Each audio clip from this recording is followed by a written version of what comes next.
Hello viewers, Radhe Radhe. कैसे हैं आप सब? आई होप आप सब बहुत अच्छे हैं, खुश हैं, स्वस्थ हैं और मस्त हैं अपनी अपनी लाइफ में।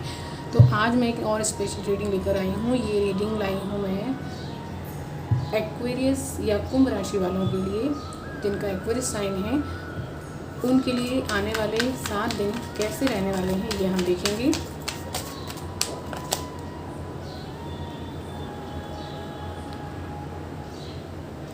तो रीडिंग हम शुरू कर रहे हैं।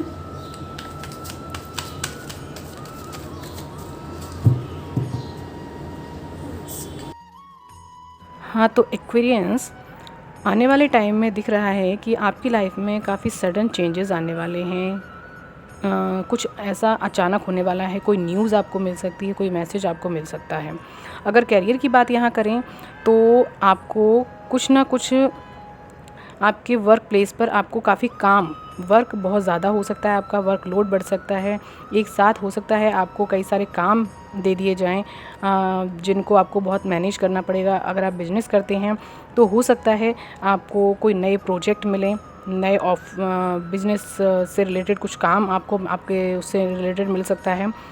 तो बहुत ज़्यादा और एक के बाद एक काम आपको मिलेंगे, तो जहाँ पर आपको जो है वो एक के बाद उनको एक्शन लेना पड़ेगा। एक के बाद एक काफ़ी जल्दी आपको काम हो सकते हैं करने पड़ें, तो उन्हें बहुत मैनेज करना पड़ेगा आपको, बहुत सोच समझ करके मैं यहाँ पर दिख रहा है। तो आप करेंगे, मैनेज कर लेंगे, आपके अंदर वो कैपेसिटी है। आपको बहुत सोच समझ कर चलना है चीज़ों, अपने लाइफ में क्लियरिटी और डिसिप्लिन लेकर आएंगे तो आप इन चीज़ों को बहुत अच्छे से मैनेज कर पाएंगे, है ना। तो यहाँ पर आपको अपनी पूरी क्रिएटिविटी, अपनी पूरी एफिशिएंसी के साथ करना है, हार्डवर्क के साथ काम करेंगे तो ये जो वर्कलोड होगा, आपका जो भी काम होगा, वो आपको आने वाले टाइम में आपके लिए सक्सेस दिलाएगा आपको, है ना। इससे आपको हो सकता है आपके प्रमोशन, आप अगर अपने काम को अपने ऑफिस में या वर्क प्लेस पर अच्छे से कर पाते तो आपको प्रमोशन मिल सकते हैं, आपकी सैलरी बढ़ सकती है, बिजनेस में आपको अच्छा प्रॉफिट हो सकता है। तो ये आपको जो भी वर्कलोड होगा ना, आपको आने वाले टाइम के लिए, आपके आने वाले फ्यूचर के लिए बहुत अच्छा रहेगा। लेकिन बात वही है कि आपको यहाँ पर क्लियरिटी के साथ और एफिशिएंसी के साथ हार्ड वर्क करना पड़ेगा, क्योंकि काम एक साथ बहुत आ जाने से मैनेज कर पाना थोड़ा सा दिक्कत होता है। लेकिन अगर डिसिप्लिन के साथ करेंगे तो आप उसको मैनेज कर लेंगे। एफिशिएंसी है आपके अंदर, आप कर सकते हैं। अपनी क्रिएटिविटी के साथ आपको पूरा यूज़ करते हुए आप उसको काम को करेंगे तो आप बहुत अच्छे से चीज़ों को मैनेज कर पाएंगे। आप यूनिवर्स, भाग्य भी यहाँ दिख रहा है कि आपका साथ देता हुआ दिखाई दे रहा है, तो आपको भाग्य का साथ भी मिलेगा, तो आप कर पाएंगे, चीज़ों को बहुत अच्छे से मैनेज कर लेंगे।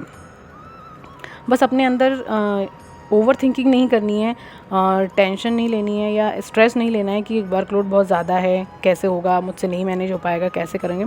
तो इस चीज़ को लेकर के क्लियरिटी लानी है। आपको पहले मैनेज करना पड़ेगा कि भाई कैसे आपको कौन सा काम कैसे ख़त्म करना है। तो उसके लिए आप मैनेज करिए चीज़ों को, बहुत अच्छे से करना आता है आपके अंदर, वो मैनिपुलेशन की मैनेज करने की पावर है ना। आपके पास सारे रिसोर्सेज भी हैं, आपको मिलेंगे, सपोर्ट मिलेगा आपको सब चीज़ का, टाइम भी रहेगा। आपको उसको थोड़ा सा मैनेज करना आपको सीखना पड़ेगा, तो वो आप कर लेते हैं तो आपके लिए बहुत अच्छा और क्लियर रहेगा चीज़ें। बस स्ट्रेस में नहीं आना है, अगर स्ट्रेस में आएंगे तो फिर काम आपका डिले हो सकता है। यहाँ पर अगर यहाँ पर रिलेशनशिप की बात करें तो रिलेशनशिप में हो सकता है कि यहाँ पर आपको कोई न्यू पर्सन आपकी लाइफ में एंटर करे, या हो सकता है कि कुछ लोगों की लाइफ में ऐसा हो भी गया है कि किसी ने आपको प्रपोज़ किया है, कोई अच्छा प्रपोज़ल आपको मिला है आपकी पर्सनल लाइफ से रिलेटेड, और वो उसकी फीलिंग भी जेन्युइन होंगी, बंदा रियल होगा, आपको चाहता है, आपको काफ़ी टाइम से पसंद करता था और अचानक से उसने आकर के आपको प्रपोज़ कर दिया, अचानक से अपनी फीलिंग को उसने आपके सामने आके एक्सप्रेस कर दिया।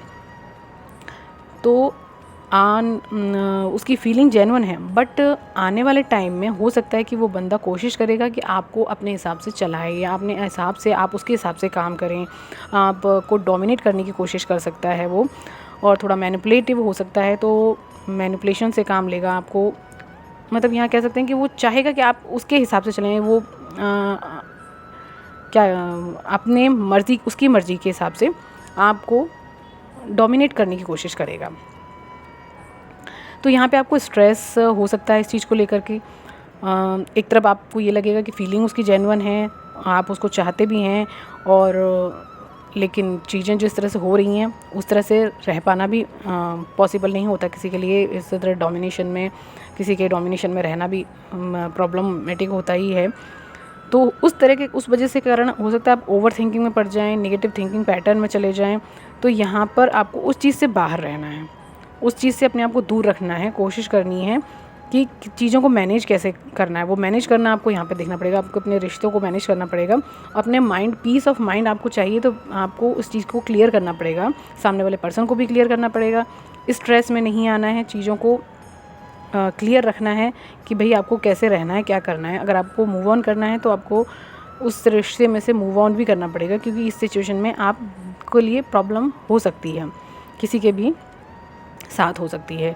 तो चीज़ें क्लियर रखनी है, क्लियरिटी लानी है आपको अपने रिश्तों में भी, तो सब चीज़ में भी वो क्लियरिटी लानी पड़ेगी। ये आज की रीडिंग थी। आई होप आपको पसंद आई है। अगर पसंद आई है तो लाइक कीजिए, सब्सक्राइब कीजिए, और नेक्स्ट रीडिंग में हम आपसे फिर मिलेंगे। तब तक के लिए बाय बाय।